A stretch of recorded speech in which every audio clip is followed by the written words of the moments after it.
Assalamualaikum warahmatullahi wabarakatuh.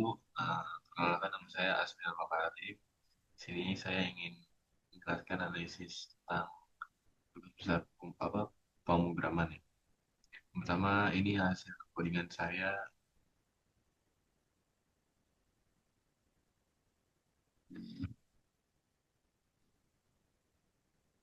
Jadi pada pemrograman itu bertujuan untuk membangun sistem analisis data hybrid manufacturing menggunakan Python dan MySQL.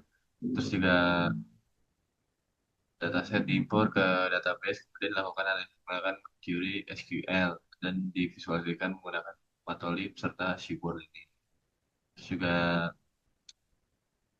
buat alurnya itu saya pengerjaannya konfigurasi koneksi MySQL, terus pembuatan tabel database, terus juga import data CSV ke MySQL, terus analisis data menggunakan SQL, visualisasi hasil analisis, menutup koneksi database, juga hasil eh, yang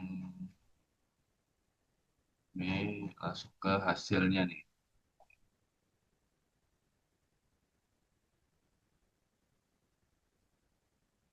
Hasil yang bisa didapatkan dari output pemrograman tuh jumlah data CSV yaitu dengan 1000 baris. Jumlah data berhasil masuk ke MySQL.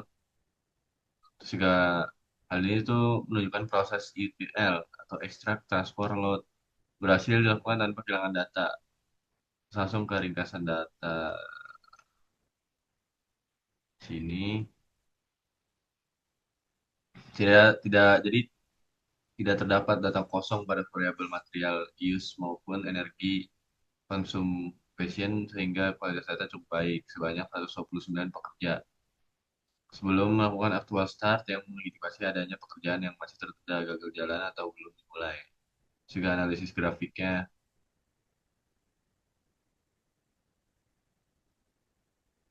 itu distribusi jobnya nih.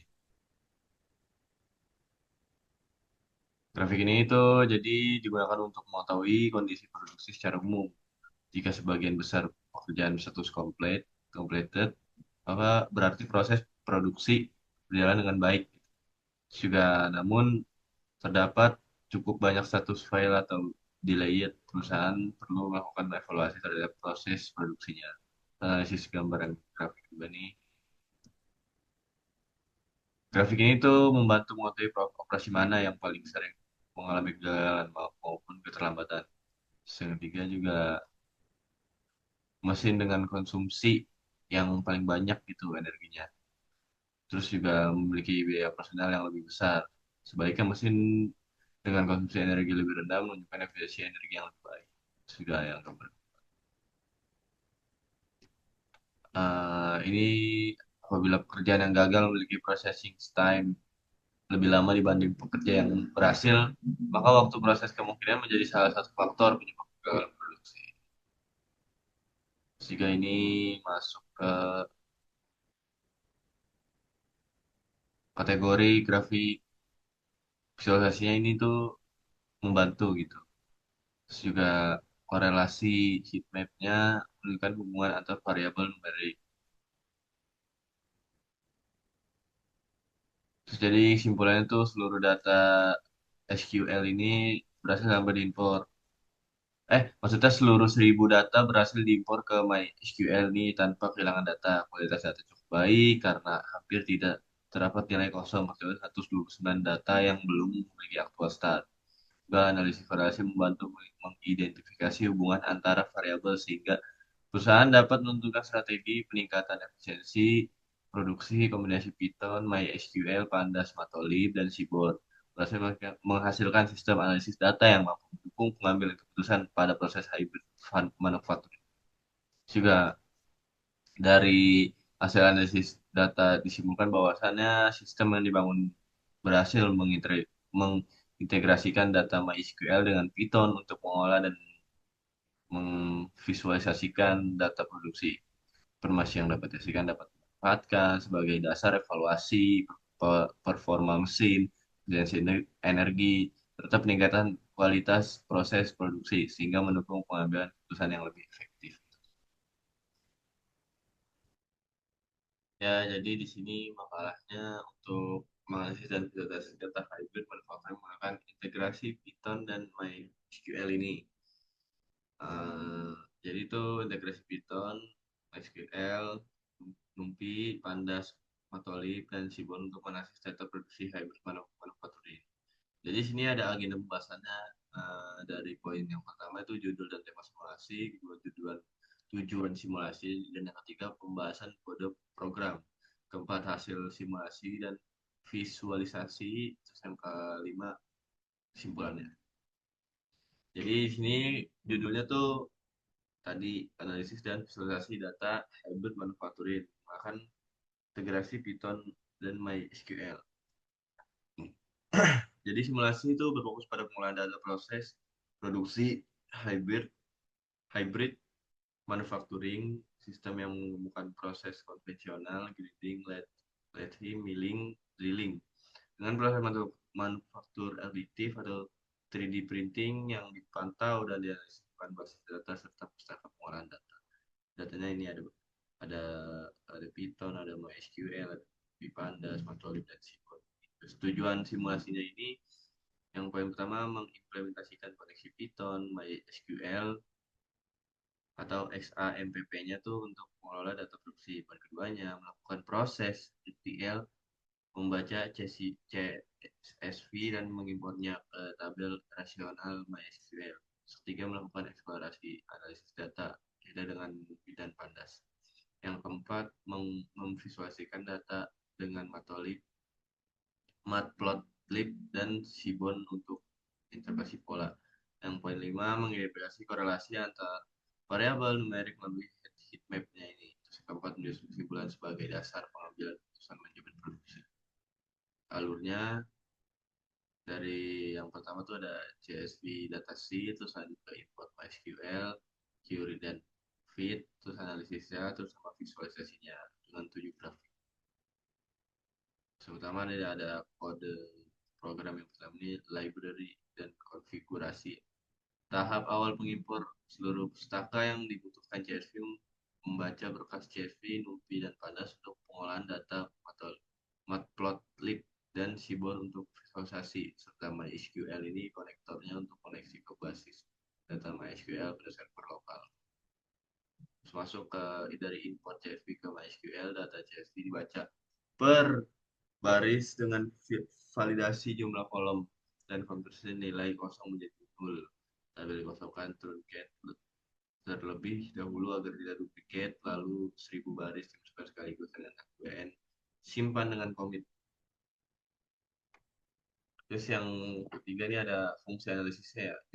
Dibuat koneksi baru serta dua fungsi bantu menjalankan query select dan mengembalikan hasil list of dictionaries. Sedangkan grup atau bar ini membangun grafik batang berkelompok secara generik dengan dua kategori. Masuk ke keyboardnya ini untuk grafik 6 dan 7 itu diambil ke pandas data frame melakukan pd titik read underscore SQL underscore query. Lalu divisualisasikan dengan keyboard conplot dan heatmap korelasi hasil NP Horofresh di akhir program versi MySQL ditutup dengan conpose.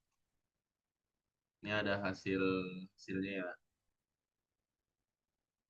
Terus di sini buat grafik distribusi job status ini. Jadi itu mayoritas tuh status completed gitu. Kurang lebih itu 670 sampai 680 job. Diikuti di layer kurang lebih 200 job dan filenya 130 job. Jadi itu tingkat keberhasilan produksi tergolong cukup tinggi meski tetap ada proporsi keterlambatan dan kegagalan yang perlu dievaluasi.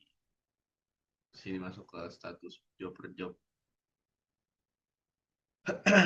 Job per jenis lakukan status completed delay atau file ditampilkan untuk tiap jenis operasi grinding, additive, late milling, dan drilling membantu mengidentifikasi operasi yang lebih rentan mengalami keterlambatan atau kegagalan. Jadi si masuk dengan hasil energi dan waktu hasil di diagram batangnya. Rata-rata konsumsi energi atau KWH bervariasi antar mesin M01 sampai M05. Ini bervariasi mereka. Mengintegrasi perbedaan efisiensi mesin atau beban operasi yang ditangani tiap mesin. Terus hasil distribusi waktu prosesnya itu membandingkan sebaran waktu proses per menit itu pada setiap satu job membantu apakah job gagal atau sudah cenderung memiliki waktu proses lebih panjang. Sewaktu proses besok konsumsi energinya itu scatter plotnya menunjukkan job dengan waktu proses lebih lama gitu cenderung konsumsi energi lebih besar terlepas dari status job tersebut mengidentifikasi proses antar kedua variabel masuk ke hasil kategori optimasi per mesinnya gitu. Konplotnya menampilkan jumlah pada tiap kategori efisiensi low, moderate, high atau optimal untuk setiap mesin memudahkan perbandingan performa efisien antar mesin masuk ke korelasi variabel numerik kayak gitu. Matriks korelasi antar material atau usage, processing, time, energi, oxygen, dan machine availability nilai nilai itu mendekati satu kurang lebih satu menunjukkan hubungan linear kuat bantu mengidentifikasi variabel yang berpengaruh terhadap konsumsi energi maupun waktu proses. Jadi simpulannya integrasi Python MySQL atau XAMPP berhasil dilakukan buatan tabel import sebanyak 1000 baris CSV dan analisis datanya. Pada terus yang kedua, validasi dan pemberian data sederhana menjaga konsistensi data yang tersimpan di basis data. Poin ketiganya itu jadi mayoritas job produksi berhasil diselesaikan atau komplit dengan proporsi delay dan failure relatif kecil. Terus yang keempat, ada ditemukan variasi konsumsi energi antar mesin serta hubungan positif waktu proses konsumsi energi. Yang kelima ya, matplotlibnya itu Seaborn dan NumPy efektif mengungkap pola dengan data operasional berfaktor yang kompleks. Hasil analisis menjadi dasar evaluasi mesin atau operasi bermasalah serta optimasi energi produksi. Ya, cukup sekian dari saya. Kurang lebihnya mohon maaf. Saya Asmil Makarim undur diri. Assalamualaikum warahmatullahi wabarakatuh.